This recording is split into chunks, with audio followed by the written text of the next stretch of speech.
Bakit po nyo ginagamit ang Deuteronomio 29:29 pag di po ninyo alam ang sagot? Kasi, Yumi, kaya ginagamit yan dahil ang tao mayroong hangganan.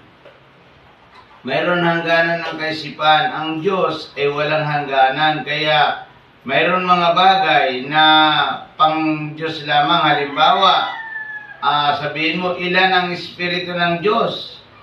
Ilan ang Diyos? Ano ang katangian ng langit?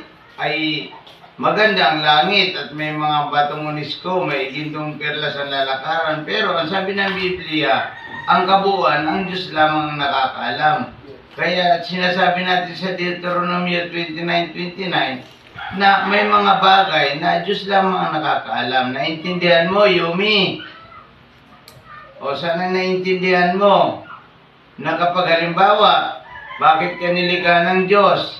O, Diyos lamang nakakaalam kung anong gagawin sa iyo at saka Diyos lamang nakakaalam ng buhay mo kung kailan ka kukunin.